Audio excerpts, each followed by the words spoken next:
toutes et à tous et bienvenue pour une nouvelle vidéo. Je suis Audrey de la chaîne Sansushi, j'espère que vous allez bien. Aujourd'hui on se trouve pour une nouvelle réaction au groupe RTMS. J'allais dire Luna parce que ce sont les membres de Luna qui sont dans RTMS, mais c'est RTMS, c'est pas Luna. Donc on va donc regarder le MV de Flower Rhythm qui est en fait une track vidéo, donc je pense de leur je sais pas si c'est un mini album ou un full album qu'elles l'ont sorti ou vont sortir, je sais pas du tout. Attendez, je vais regarder. 5 minutes later. Ah, et c'est la pré-one et pré-two. Est-ce qu'il y aura un mini qui va sortir après? Je sais pas. Parce que sur Spotify, c'est un single. Birth est un single et Flower Rhythm. Vous voyez le nom de la chanson. C'est également un single. Donc je me pose beaucoup de questions du coup. Je pense que peut-être qu'ils vont faire un mini, qu'ils font des pré-one, pré-two pour faire... Non, je sais pas. Je pense. En tout cas, j'ai déjà réagi à Birth. Alors la vidéo n'est pas sortie. En tout cas, au moment où je vous fais celle-là, elle n'est pas sortie. Je vous assure qu'elle m'a un peu traumatisée. Bon, traumatisée, j'abuse peut-être un petit peu. Mais c'est vrai qu'elle était très particulière. En fait, c'est super intéressant à voir. Franchement, Birth était super intéressant à voir. Après, en termes de chansons, je me rappelle pas. En fait, le clip m'a plus marqué qu'autre chose. Et je sais pas où il voulait aller. Et je sais pas si Flower Rhythm, ce sera vraiment la suite de Birth du coup.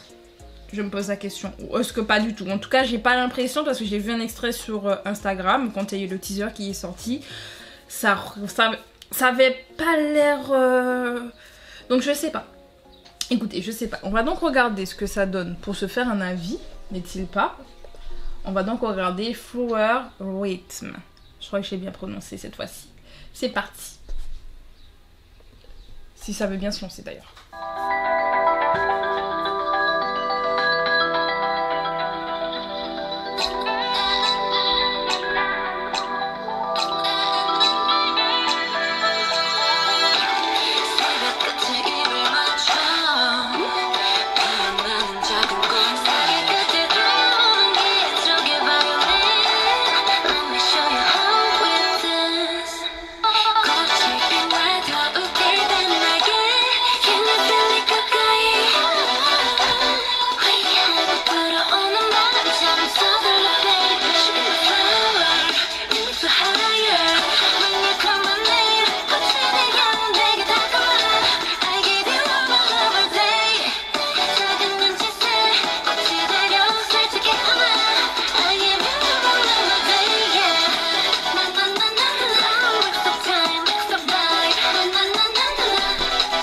Ça vous fait pas penser à des sons, au son que Luna faisait, mais genre dans... En fait, ça me fait penser sous unité, au Dead Circle.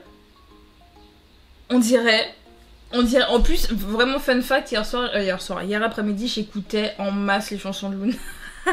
Genre les solos et tout, genre j'écoutais en fait, de base j'écoutais juste de la musique de la K-pop de base, et puis à un moment donné je passais à Luna, et parce que leur solo me manquait beaucoup trop, parce que comme il y a un moment donné il a fallu j'ai boycott, hein, et ça m'a trop manqué, j'étais en mode oh purée, les solos m'ont manqué, les chansons des sous-unités m'ont manqué et tout, ça me manquait trop, et je vous assure comme je l'ai écouté hier du coup, j'ai cette impression de déjà vu. Donc je remets au début, I'm so sorry, je sais que les gens n'aiment pas ça, mais je remets au début parce que il y a un truc.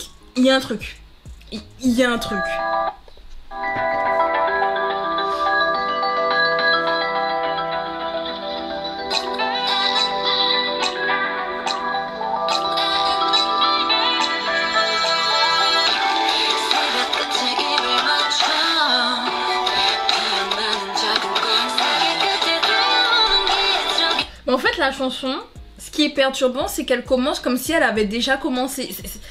Ce que je dis n'a pas de sens, mais en même temps...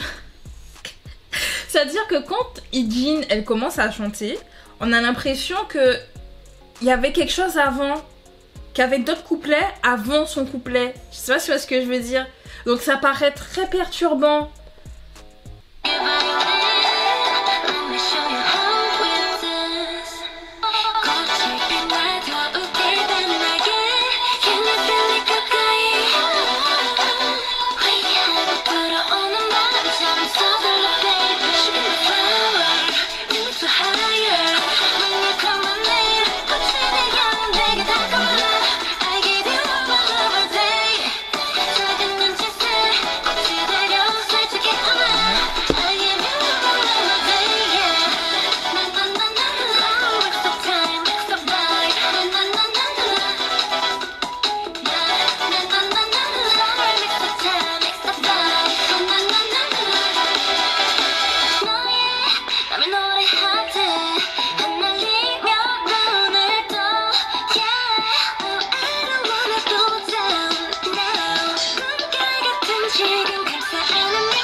Les gars, je viens de faire attention qu'elles sont toutes blondes sauf Jinsol.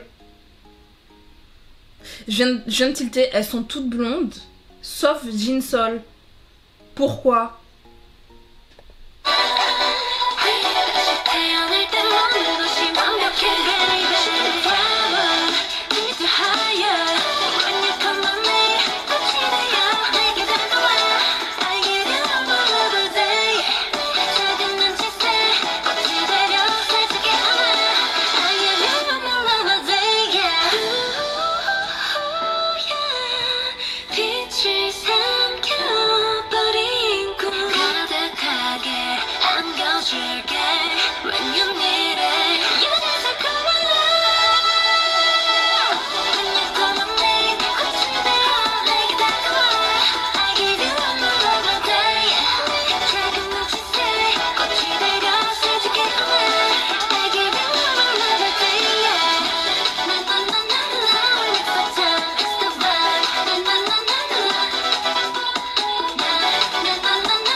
Alors, c'est très Luna Code, comme on dit si bien. Genre vraiment, c'est...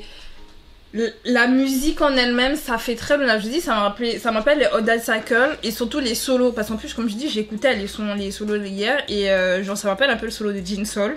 Vous voyez, dans la vibe. Et vraiment, je vous dis Odd Cycle. Genre vraiment, c'est très Luna. En fait, en réalité, donc ça fait plaisir à entendre parce que je me dis, mais on dirait trop de Luna. Déjà, quand elles sont venues, les Odd Circle avec leur nouvelle agence, ça m'a rappelé ce qu'elles faisaient avant. J'étais en mode, mais oui, je reconnais et tout. Et là, on a une impression de continuité. Après, je me pose une question, est-ce que, comme c'est une track vidéo, parce que là, pendant que la musique allait à un moment donné, je me suis posé la question, est-ce que sur Spotify, la musique, elle est aussi courte? Oui, la musique, elle est aussi courte, elle fait 2 minutes 39. Parce que, est-ce qu'elle sort pas quelque chose après? Parce que là, elle sort des singles, mais est-ce qu'il n'y a pas un album qui est prévu et donc elle sort des singles un peu pour promouvoir comme Aespa l'avait fait, comme Ive l'avait fait, comme New Jeans l'avait fait. Genre, elle faisait des MV avec les B-sides. Bon, à la limite, New Jeans, ça faisait quand même des longs MV. Parce que Attention a eu un long MV. Hype Boy. Pas que Hype Boy, c'était un peu plus court, du coup. Mais elles ont fait des MV pour tout. Cookie a eu un clip et la B-side là avait eu un clip. Donc si, tout avait un clip quand même. Mais je sais que dans le cas d'Aespa, par exemple, c'est elle que je cite parce que bah, c'est le groupe que je connais le mieux. Donc c'est pour ça que je les cite, je précise. Quand elles ont sorti Spicy l'année dernière, elles ont sorti des MV pour chacun de... Pas chacune expressément, vu que Till We Meet Again, par exemple, n'a pas eu de MV. Mais tout le reste genre Thirsty, Unhappy et Salt and Sweet... Je suis obligée de chercher. Et Welcome to My World d'ailleurs, du coup, et Spicy, du coup, bah en fait, quasiment tout l'album a eu. J'ai un trou sur les noms, je suis désolée, je sais pas ce qui s'est passé. Mais pendant quelques instants, je me suis dit, mais il y a quoi dans l'album déjà? Surtout qu'hier, j'ai écouté l'album Drama en fait, donc mon cerveau est en mode, oui, je sais ce qu'il y a dans Drama, mais là, on parle de l'album Spicy, les titres. Mais bref, quand on regarde, tous les MV avaient, enfin toutes les pistes avaient un MV, mais la différence c'est que Welcome to My World et Spicy ont eu MV pour la totalité de la chanson. Thirsty, Salt and Sweet et Unhappy n'ont pas eu de MV long, c'est-à-dire que les clips étaient super courts et alors que la musique elle était plus longue. Donc du coup, moi j'ai cette impression, j'ai regardé dans la description, il n'y a rien. Donc moi ça me donne l'impression que la musique elle est pas en entier et qu'il y aura une suite, que la musique elle est normalement plus longue et qu'on aura peut-être un album. Mais il faudrait que je cherche. Les fans de RTMS, dites-moi en commentaire si c'est le cas ou pas, parce que moi je me pose des questions du coup. Ça m'interroge. Et vraiment je vous dis, le fait que Jisoo soit la seule à pas être blonde, alors qu'à la base c'est elle qui était blonde dans le Lunaverse, vous voyez. Je sais pas si RTMS il continue vraiment le Lunaverse, vu que Odd Circle on retrouvait donc quand elles sont revenues avec leur mini-album l'année dernière, on retrouvait la patte Luna et l'historique de Luna dedans. Donc je sais pas si on le continue avec RTMS du coup. Et est-ce que si on continue avec les théories qu'on a dessus, le fait que Jinsol soit la seule à pas avoir les cheveux blonds, genre même Hassel a les cheveux blonds, Ijin a les cheveux blonds, Cherry n'avait pas les cheveux blonds à la base dans Odd Circle. Je vous dis, je me remémore la salle, je regarde comme ça. Jinsol avait les cheveux blonds et Kim Lip. Par contre, Cherry avait les cheveux bruns. Et je me rappelle à l'époque, ça m'avait marqué. Je me suis dit, mais Cherry, c'est la seule qui a les cheveux bruns dans leur sous-unité, alors que les deux ont les cheveux blonds. Bref, que là, elles ont toutes les cheveux blancs, sauf Jinsol. Donc, je me pose la question, est-ce qu'il y aura pas... Il n'y a pas un truc... Peut-être que je mettrai toujours trop l'esprit, hein. Peut-être, hein. Peut-être pas. Mais j'ai tout fait avec ma salive. À force de des bêtises, je me suis étouffée. Avec ma propre salive. Oh waouh. J'ai failli crever à cause de ma salive, wesh. Bref, en tout cas, dites-moi ce que vous en pensez de ma théorie en commentaire. Parce que peut-être que je théorise trop. Mais peut-être pas. Il faudrait que je re-regarde Birth du coup. Parce que j'ai pas fait attention à ça. En plus, il y avait des dessins. En fait, il y avait tellement de trucs dans Birth que... j'ai eu du mal à analyser, mais je regarderai du coup. En tout cas, dites-moi ce que vous en pensez en commentaire de la musique, du MV, des théories, etc. Dites-moi ça en commentaire. Si vous aimez la vidéo, pensez à mettre un like. Pensez à vous abonner pour ne rien rater. Bah bon, abonnez-vous, je m'étouffe pour vous les gars. Et c'est pas des fans. Ça me fait super mal. J'ai vraiment avalé ma salive dans le mauvais trou. J'ai fait une mauvaise route. Avec ma propre salive. Et je savais pas ça possible. Ça fait mal. Donc abonnez-vous pour mon bien. Bref, on se dit à bientôt pour de nouvelles vidéos. C'était Audrey, salut.